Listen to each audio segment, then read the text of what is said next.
അങ്ങനെ സൺഡേ ഉച്ച കഴിഞ്ഞപ്പോഴേക്കും ഞങ്ങൾ വിചാരിച്ചു ഫോട്ടോ ചിപ്പ് നമുക്ക് ലൈറ്റൊക്കെ ഒന്ന് കാണാമെന്ന്. ഈ വർഷത്തെ ലൈറ്റൊക്കെ ഒന്ന് കാണാൻ വേണ്ടി പോയിട്ടുണ്ടായിരുന്നില്ല. അപ്പോൾ ഇപ്രാവശ്യം നല്ല അടിപൊളി ലൈറ്റൊക്കെയാണ്, നല്ല രസമാണെന്നൊക്കെ എല്ലാവരും പറഞ്ഞായിരുന്നു. അപ്പോൾ എന്തായാലും ഒന്ന് പോയേക്കാന്ന് വിചാരിച്ചു. അപ്പോൾ അങ്ങനെ ഒരു 6 മണിയൊക്കെ ആവാനായപ്പോഴാണോ ഞങ്ങൾ ഇറങ്ങിയത് തന്നെ. തോമ്പടി എത്തിയപ്പോഴേക്കും നല്ല കട്ട ബ്ലോക്ക്, ഭയങ്കരമായിട്ട് വണ്ടിയൊക്കെ എടുത്ത് നിരങ്ങി പോയിക്കൊണ്ടിരുന്ന വെച്ചാൽ.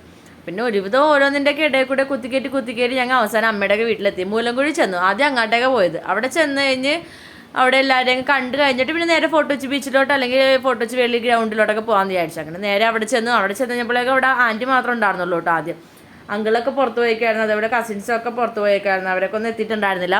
അവിടെ ചെന്ന് കയറി കഴിഞ്ഞപ്പോഴേക്കും ആദ്യം കാണിക്കണുണ്ടല്ലേ, അവിടെ അങ്കി ഉണ്ടാക്കിയതാണ് ഇത് കണ്ടപ്പോഴേക്കും ഇവിടെ ഇതേപോലത്തെ ഒന്നും ഉണ്ടായിരുന്നു. ഇവിടെ ഉണ്ടായിരുന്നു പ്ലാസ്റ്റിക്കിൻ്റെ ആയിരുന്നു. അപ്പോൾ ഇവിടെ അത് കണ്ടപ്പോഴേക്കും ആദ്യമൊക്കെ ഭയങ്കര ഇഷ്ടപ്പെട്ടു. അവൻ നേരെ അതിൻ്റെ പൊക്കത്ത് കയറി പിന്നെ കുതിരയുടെ കൊണ്ടിങ്ങനെ ആട്ടാൻ തുടങ്ങി. അപ്പോൾ കസിൻസൊക്കെ കുറച്ച് കഴിഞ്ഞപ്പോഴേക്കും വന്നപ്പോഴേക്കും പിന്നെ പിള്ളേരൊക്കെ ആയിട്ട് പിന്നെ കളിയും ചിരിയൊക്കെ. കുറച്ച് നേരം കഴിഞ്ഞു അവിടെ നിന്ന് ചെറുതായിട്ടൊരു രീതിയിലൊരു ഫുഡൊക്കെ കഴിച്ച് കഴിഞ്ഞപ്പോഴേക്കും ഞങ്ങൾ പിന്നെ നേരെ ഫോട്ടോച്ചിലോട്ട് വിട്ടു. അങ്ങനെ വെളിയിൽ പോയി ലൈറ്റൊക്കെ കാണുമല്ലോ. ഈ രാത്രിയൊക്കെ പോയി കഴിഞ്ഞാൽ നമുക്ക് നല്ലോണം ലൈറ്റൊക്കെ ഒന്ന് എൻജോയ് ചെയ്ത് കാണാൻ പറ്റുള്ളൂ. വെളിയിലോട്ട് പോണ വഴി എല്ലാ വീടുകളും നിറച്ച് സീരിയസ് സെറ്റ് കൊണ്ട് നിറഞ്ഞിരിക്കുക. ഒന്നാമത് ഈ മൂലക്കുഴി ഫോട്ടോച്ച് ഭാഗത്തോട്ടുള്ള എല്ലാ വീടുകളും ക്രിസ്മസ് ന്യൂ ഇയർ ഒക്കെ വന്നു കഴിഞ്ഞാൽ ഫുൾ ലൈറ്റ് ആയിരിക്കും. അപ്പോൾ വെളിയിൽ എത്തിക്കഴിഞ്ഞപ്പോഴൊക്കെ അപ്പട്ടെ ഒട്ടുക്കത്തെ ബ്ലോക്ക്. ഫോട്ടോച്ചിലാണെങ്കിലും 2 വീലേഴ്സിനാണ് പിന്നെ കുറച്ചും കൂടെ പോകാൻ പറ്റും. കാറുകാർക്ക് ഒട്ടും അങ്ങോട്ടും ഇങ്ങോട്ടും നീങ്ങാൻ പറ്റാത്ത അവസ്ഥയിലാണ് കാറുകാർ പോയിക്കൊണ്ടിരുന്നത് വെച്ചാൽ.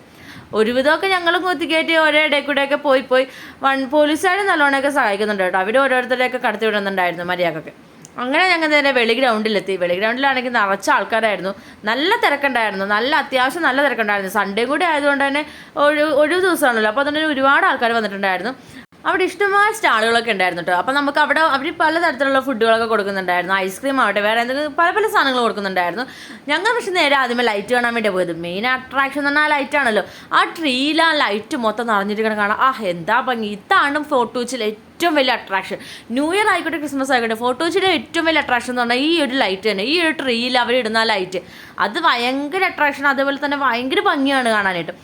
തിരക്ക് കണ്ടില്ലേ, നല്ല ആൾക്കാരുണ്ടായിരുന്നു. അതെല്ലാം കഴിഞ്ഞ് ഞങ്ങൾ കുറച്ച് നേരം കഴിഞ്ഞ് അവിടെ കുറച്ച് പരിപാടികളൊക്കെ നടക്കുന്നുണ്ടായിരുന്നു. പരിപാടികൾക്ക് ഒന്ന് ചെറുതായിട്ടൊക്കെ കാണാമെന്ന് വിചാരിച്ച് കുറച്ച് നേരമൊക്കെ നിന്നുള്ളൂ. അധികം നേരം നിൽക്കാൻ പറ്റില്ല. ഒന്നാമത് ലേറ്റ് ആയിട്ടാണ് പോയത് തന്നെ. മൂലംകുഴി വീട്ടിൽ നിന്ന് ഇറങ്ങിയപ്പോൾ തന്നെ ഒരുവിധം ലേറ്റായി.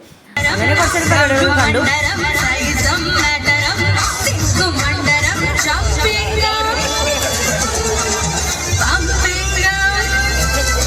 ഇതവിടെ കത്തിക്കാൻ വേണ്ടി ഉണ്ടാക്കി വെച്ചിരിക്കുന്ന പപ്പഞ്ഞാണ്. മെയിനായിട്ടുള്ള പപ്പഞ്ഞാണ്, അതല്ല അത് ഇപ്രാവശ്യം കത്തിക്കുന്നില്ല. അത് കഴിഞ്ഞ് ഞങ്ങൾ നേരെ ഒരു കോളിഫ്ലവറിൻ്റെ ബജിയൊക്കെ കഴിച്ചു. കാരണം അവിടെ നിന്ന് ഇച്ചിരി ചെറുതായിട്ട് ഫുഡൊക്കെ കഴിച്ചിട്ടാണ് ഇറങ്ങിയത്. അതുകൊണ്ട് വലിയ കാര്യമായിട്ടൊന്നും കഴിക്കാനും നിന്നില്ല. ഒരു കോളിഫ്ലവറിൻ്റെ ബജിയൊക്കെ കഴിച്ചിട്ട് അവിടെ നിന്ന് പിന്നെ ഇറങ്ങി. അപ്പോൾ ഇന്നത്തെ വീഡിയോത്തിലുള്ള ബൈ.